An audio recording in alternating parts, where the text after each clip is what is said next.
আসসালামু আলাইকুম। শিমুলিয়া ঘাটের নিয়ন্ত্রণ নিয়ে চাঁদা তুলছেন বিএনপির নেতাকর্মীরা। বন্ধুরা, আপনাদেরকে এই সংবাদটি জানাচ্ছি প্রথম আলোর মাধ্যমে, সুতরাং এখানে কোনো ফেক খবর আপনাদেরকে আমি প্রোভাইড করি না, এর জন্য আপনারা আমাদের চ্যানেলটিকে সাবস্ক্রাইব করে রাখতে পারেন। মুন্সিগঞ্জ লৌহজং উপজেলার শিমুলিয়া ফেরিঘাট, মাছঘাট ও ট্রলারঘাট দখলে নিয়েছেন বিএনপির নেতাকর্মীরা। তারা বৈধ ইজারাদারদের লোকজনকে মারধর করে ঘাট থেকে বের করে দিয়ে সেখান থেকে টাকা তুলছেন। উপজেলার কুমারভোগ ইউনিয়ন বিএনপির সভাপতি কাউসার তালুকদারের নেতৃত্বে তার অনুসারীরা এ কাজ করছেন বলে অভিযোগ পাওয়া গেছে। ইজারাদার সূত্রে জানা যায়, পদ্মা সেতু চালু হওয়ার আগে শিমুলিয়া ফেরিঘাটটি যাত্রী পারাপারের জন্য ব্যবহার হতো। সেতু উদ্বোধনের পর ঘাট দিয়ে যাত্রী পারাপার বন্ধ হয়ে যায়। তবে প্রতিদিন হাজার হাজার দর্শনার্থী এখানে বেড়াতে আসেন। চলতি অর্থ বছরের বিআইডব্লিউটির কাছ থেকে লৌহজং উপজেলা কৃষক লীগের সাধারণ সম্পাদক সুলতান মোল্লা প্রায় 1,42,00,000 টাকায় ঘাটের ইজারা নেন। সেই সঙ্গে আলাদা করে 8 লাখ টাকায় এখানকার দুটি ট্রলার ঘাট এবং 10 লাখ টাকায় একটি মাছের ঘাটও ইজারা নেন তিনি। সরকারি বিধি মেনে ঘাটের কার্যক্রম চলছিল। ইজারাদার ও স্থানীয় সূত্রে জানা গেছে, 5 আগস্ট আওয়ামী লীগ সরকারের পতনের পর দলটির গুরুত্বপূর্ণ নেতাকর্মীরা আত্মগোপনে চলে যান। এই সুযোগে কুমারভোগ ইউনিয়ন বিএনপির সভাপতি কাউসার তালুকদারের নেতৃত্বে ইউনিয়ন বিএনপি, যুবদল, ছাত্রদল, স্বেচ্ছাসেবক দলের নেতাকর্মীদের একটি দল ঘাটের সব ব্যবসা তাদের দখলে নেন। তারা ইজারাদারদের লোকজনকে টাকা তুলতে বাধা দেন। 16 আগস্ট ঘাটের পার্কিং, ট্রলারঘাট, দোকান, রেস্তোরাঁ থেকে তারা কাউসারের লোকজন নিজেরাই টাকা তুলতে শুরু করেন। পরদিন ঘাটের দায়িত্বে থাকা উপজেলা ছাত্রলীগের সহসভাপতি শেখ মেহেদী হাসানকে বিএনপির ওই চক্রটি মারধর করে ঘাট থেকে বের করে দেয়। পরে ইজারাদার বিএনপি নেতা কাউসার তালুকদারের সঙ্গে সমঝোতা আসেন। দেন দরবারের পর মোট আয়ের 16 ভাগের 6 ভাগ কাউসার তালুকদারকে দিতে রাজি হন। তবে কাউসার তালুকদার শর্ত জুড়ে দেন, তার ছেলেরা ঘাটের টাকা তুলবে এবং ইজারাদারদের ভাগের টাকা কাউসার নিজ হাতে দিয়ে দেবেন।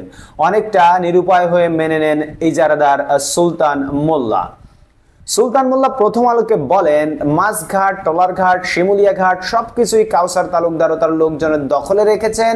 আমরা কোটি টাকা বিনিয়োগ করেছি, অথচ তারা বিনিয়োগ ছাড়াই 30 ভাগের বেশি আমাদের কাছ থেকে নিয়ে যেতে চাচ্ছেন। তাদের লোকজন দিয়ে তারা টাকা তুলছেন, তারা এখনো আমাদের ভাগের টাকা দেননি। তবে বিএনপির লোকজনের ভয়ে এর চেয়ে বেশি কিছু বলতে রাজি হননি সুলতান মোল্লা। তিনি বলেন, 30 আগস্ট টাকা ভাগ বাটোয়ারা হওয়ার কথা, জানি না সেদিন তারা কি করবেন। 30 আগস্ট ভাগ বাটোয়ারা হওয়ার কথা, তোমাদেরকে আগে টাকা দেবে কেন? এই জায়গায় কিন্তু ভুল ইনফরমেশন দিচ্ছে।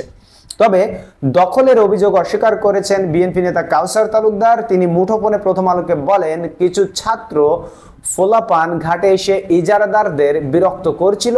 ইজারাদার ইউনো সাহেবের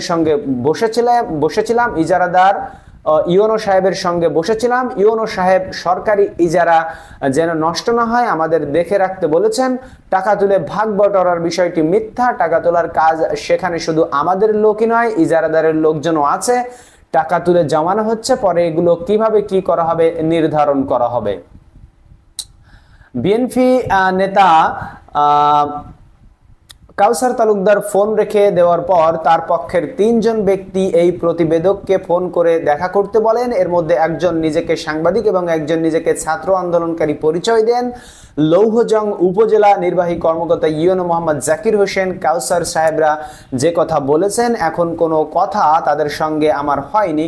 সরকার পতনের কয়েকদিন পর ঘাটের বিষয় নিয়ে কাউসার লোকজন নিয়ে আমার কাছে এসেছিলেন। আমি তাদের পুলিশ ও বিআইডব্লিউটি এর সঙ্গে কথা বলতে বলেছিলাম। প্রতিদিন লক্ষ টাকার চাঁদাবাজি আসলে ঘাট কেন্দ্রিক হয়ে থাকে।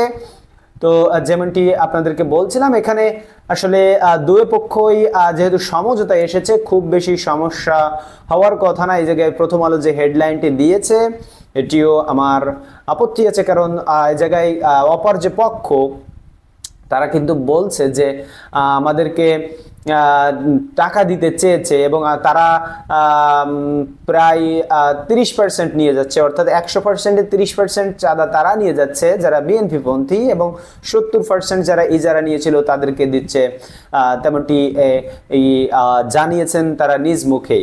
তো ধন্যবাদ সবাইকে ভিডিওটি দেখার জন্য। দেখা হবে পরবর্তী কোনো ভিডিওতে। সে পর্যন্ত সকলে ভালো থাকবেন। আল্লাহ হাফেজ।